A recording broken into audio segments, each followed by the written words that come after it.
Make in India is something which MAIT has been vocal about. In fact, if you look at what MAIT stands for, it is Manufacturers Association of Information Technology. So right since its inception days, it has been very clear in its objective, in its charter, that local manufacturing is what is going to help build a very strong, sustainable, robust ecosystem, which is component led, which is to do with skills level, which is to do with education courses, and a lot of other allied elements, which brings a very strong ecosystem. So we are completely behind the Government of India in making this initiative of local manufacturing very strong. Just a point of caution here, given the scale of operations which we are in today currently, given the pace of technology which happens, I think the industry and the government needs to work together closely to articulate a very reasonable, rational, phased manufacturing program. If one were to look at a parallel with the automobile industry, it happened, and that is one of the reasons why today Indian automobile industry is looked up as one of the strongest success factors amongst various diverse sectors in the country. So have a phased manufacturing program for the IT space, where you talk of bringing skill levels for the assembly, which is at the SKD, CKD level, which is important. You have to do with testing, packaging, assembly levels, quality of integration.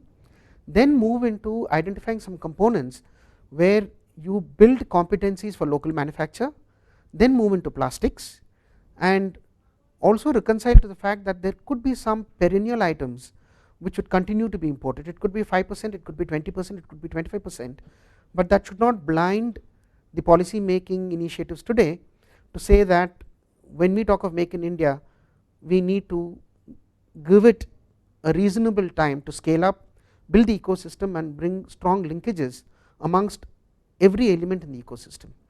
Having said that, one other part which we would like to articulate when we talk of Make in India, I think the government also needs to be slightly forward looking in technologies of future, where it can take the leadership role to attract investment ahead of the curve compared to other countries in Asia Pacific.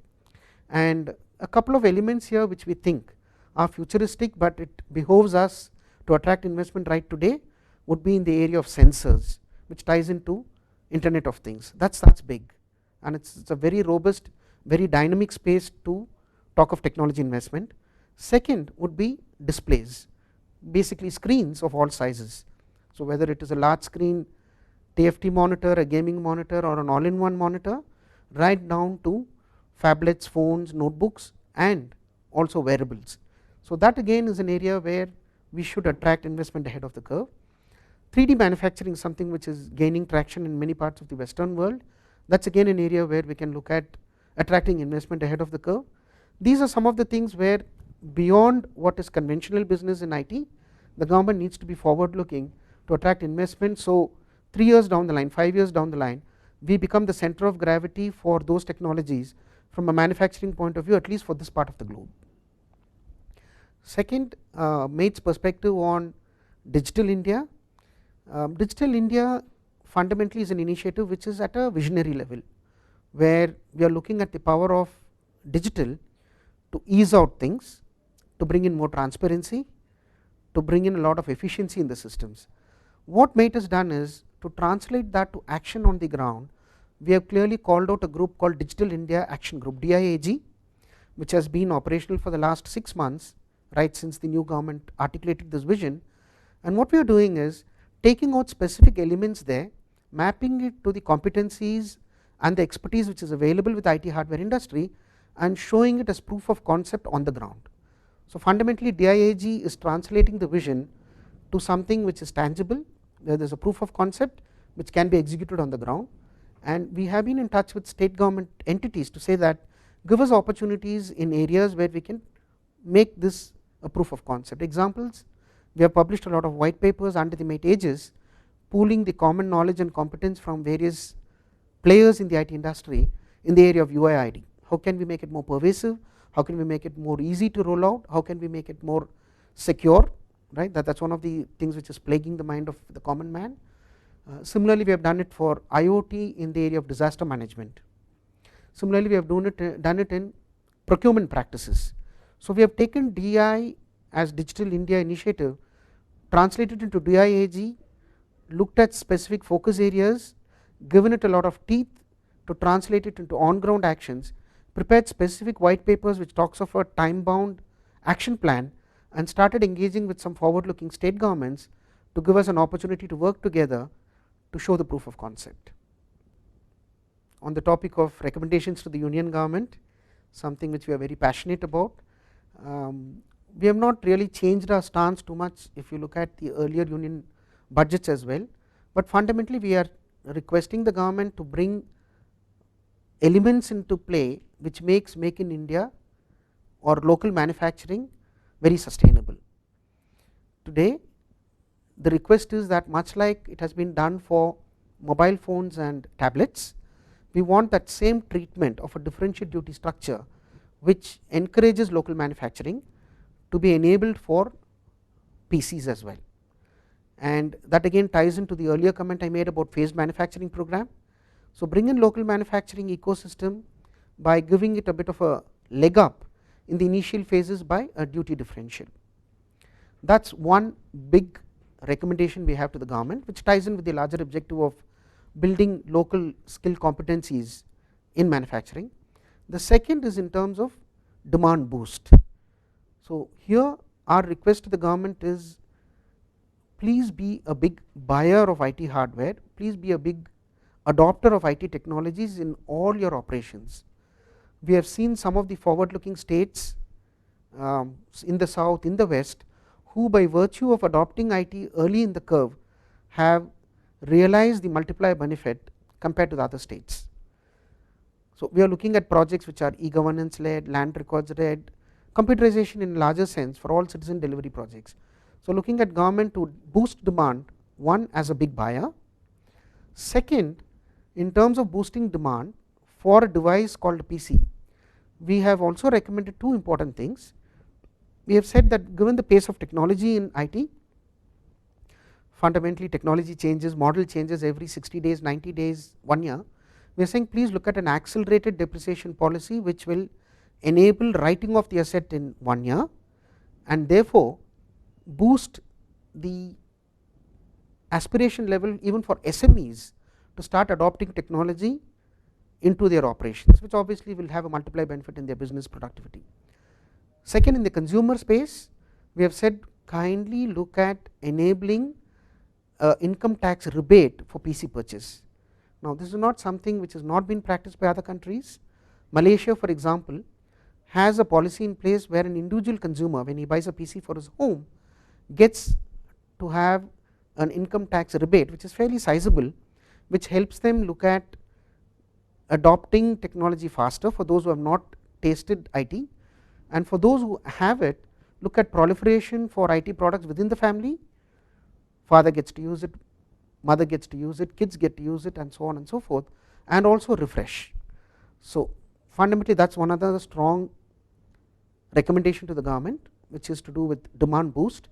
And the third recommendation is in terms of ease of doing business, where it cuts across different parameters, but broadly we are saying please engage with industry to understand the various pain points which are inconsistent in its logic given the way IT has moved, which are inconsistent in the way it is getting interpreted, because there are so many entities within the government, which could be customs, which could be excise, which could be sales tax, where they get to see IT in a different interpretation, which calls for a lot of interaction with them, which is not very productive.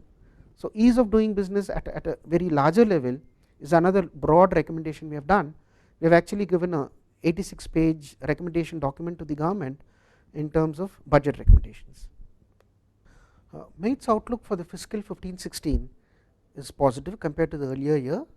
It will definitely cross 10 million units, but fundamentally boosted by notebook as a category. Desktops is going to reflect a decline. Reasons are fundamentally because the economic growth overall has not been very positive, and notebooks again, the boost fundamentally comes out because of some large state government projects which have adopted distribution of notebooks for the education initiative as two fundamental reasons. Looking at smartphones, or if I look at the mobile phone category, the shift from feature phones to mass to smartphones, the shift from feature phones to smartphones continues in an unabated manner, and we would not be surprised if smartphones crosses 100 million unit shipments for the fiscal 2015-16, representing close to 30% growth. The other trends that is very evident is adoption of cloud, although it is patchy, although it is different across regions and across the customer sizes. I think cloud computing is something which has come to stay, and people are realizing the benefits of having cloud computing in terms of flexibility, security, lowest cost of operation, taking it as an OPEX in their operations, in their balance sheets and so on. Cloud computing is something which we think will trend much faster in the subsequent years, and obviously with connectivity and stronger internet coming in, it can only get accelerated. The other trend which we think is quite from consumer buying behavior point of view, which is quite evident, is consumers indulging in e-commerce. That space is growing quite fast.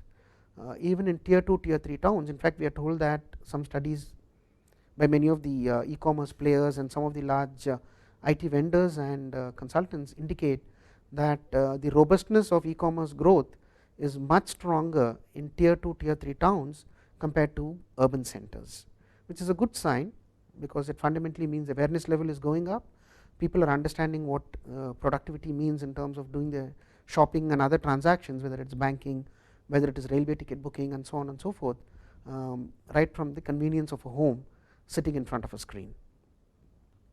Talking about employment generation factors, I think it again anchors back to two fundamental things which we mentioned earlier. The government of India has a big role to play if it has to bring in a seismic change in the quality and the competence of employment in the IT sector. Right? I am not talking of ITES, I am talking of something more robust in the IT technology space. So, if you bring in local manufacturing, we have seen it happen in the automobile sector in India. In other countries, we have seen it how China has moved away from just being a small outsourced workshop for developing countries to riding the wave of even having their own IP, their own manufacturing processes, adoption of new technologies.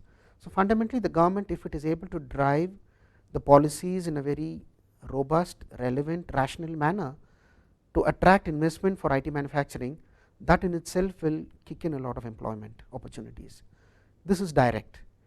The indirect will be multifold, whether it is to do with more retail touch points, whether it is to do with more sales guys, whether it is to do with more after sales support, whether it is to do with more reconditioned products getting sold, whether it is to do more with system integration partners providing wholesome solutions. All that will have the benefit of multiply benefit. That is the employment part. Second, even in the education space, I think the government has a lot of role to play. One, to look at the curriculum, fundamentally to retune it, refine it to make it relevant for the IT space, which will attract a lot of youth to this vertical, into manufacturing, into technology, into the technology of the future. So, we would not be surprised if these initiatives are taken at a right time in full earnest. Employment opportunities can be in multiples of millions in the next 3 to 5 years.